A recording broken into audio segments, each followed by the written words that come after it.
राजस्थान में खनन क्षेत्र में बीते कुछ सालों में नीतिगत सुधारों के माध्यम से शानदार प्रगति हुई है।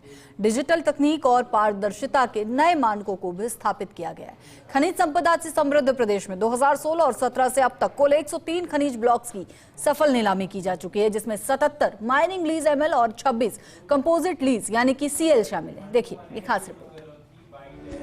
खनन ब्लॉक्स नीलामी को लेकर विशेष बात यह है कि प्रगति केवल संख्यात्मक नहीं रही, बल्कि प्रक्रियात्मक सुधारों और तकनीकी एकीकरण की दृष्टि से भी अत्यंत महत्वपूर्ण रही। खासकर 2023-24 और 2024-25 में खनिज ब्लॉकों की नीलामी में अप्रत्याशित तेजी देखी गई। अकेले 2024-2025 में ही 34 खनिज ब्लॉक्स की सफल नीलामी की गई, जो अब तक का सर्वोच्च आंकड़ा है। हालांकि नीलामी प्रक्रिया के बाद की कार्रवाई में अब भी कई स्तरों पर जटिलताएं सामने आई हैं। खनिज ब्लॉकों की नीलामी की चुनौतियां। 77 माइनिंग लीज में से केवल 5 मामलों में ही निष्पादन पूरा कर खनन शुरू हुआ। बाकी मामलों में पर्यावरणीय मंजूरी, माइनिंग प्लान, IBM अप्रूवल, चारागाह भूमि की क्लियरेंस और प्रशासनिक स्वीकृतियों के स्तर पर कार्य लंबित। पर्यावरणीय मंजूरी से संबंधित आंकड़ों पर नजर डालें। 32 मामलों में EC के लिए आवेदन किए गए, जिनमें से 13 प्रस्ताव केंद्र सरकार के पर्यावरण मंत्रालय, 19 राज्य स्तरीय निकाय SEIAA को भेजे गए। जन सुनवाई TOR यानी टर्म्स ऑफ रेफरेंस स्वीकृति। तकनीकी प्रस्तुति के कई स्तरों वाली प्रक्रिया में देरी आम समस्या बनी हुई है। चारागाह भूमि और वन डायवर्जन से संबंधित अड़चनें भी खनन क्षेत्र की गति को धीमा कर रही हैं। चारागाह से जुड़े 24 मामलों में 14 राज्य स्तर और 10 जिला कलेक्टर स्तर पर लंबित हैं।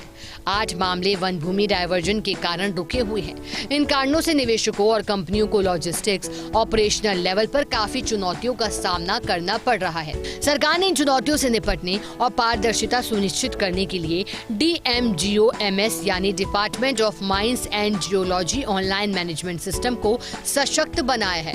इस प्रणाली में लीज मैनेजमेंट, वाहन tracking, drone survey, RFID, AI आधारित निगरानी कैमरे, टोल इंटीग्रेशन और रियल टाइम मॉनिटरिंग जैसे कई तकनीकी मॉड्यूल एकीकृत किए गए हैं। विशेषज्ञों का मानना है कि खनन गतिविधियों को कानूनी दायरे में लाने, राजस्व बढ़ाने और पर्यावरणीय संतुलन बनाए रखने के लिए सकारात्मक पहल है। GPS डिवाइस और DGPS के माध्यम से गलत पोजीशनिंग से पैदा हुए विवादों को नई SOP के तहत निपटाया जा रहा है।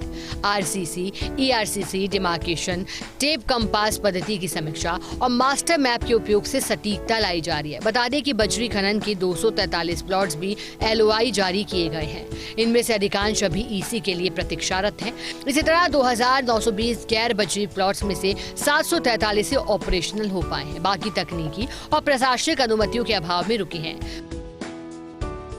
खान विभाग ने मेजर मिनरल ब्लॉक्स नीलामी में नया रिकॉर्ड कायम कर दिया है, लेकिन दिक्कत की बात यह है कि जो ब्लॉक्स नीलाम किए हैं वो परिचालन में नहीं आ रहे हैं। कुछ मामले चरागाह के हैं तो कुछ केंद्रीय वन एवं पर्यावरण मंत्रालय में अटके हुए हैं और कुछ मामले सिया यानी राज्य स्तरीय जो पर्यावरण मंजूरी समिति है उसमें अटके हुए हैं। बेहतर समन्वय के साथ अगर इन सभी को परिचालन में लाया जाए तो जो रिकॉर्ड बना है वो सार्थक भी हो सकेगा और खान विभाग के राजस्व में एकाएक बहुत बड़ी वृद्धि भी देखने को मिलेगी। Nirmal Tiwari, first India news, Jaipur.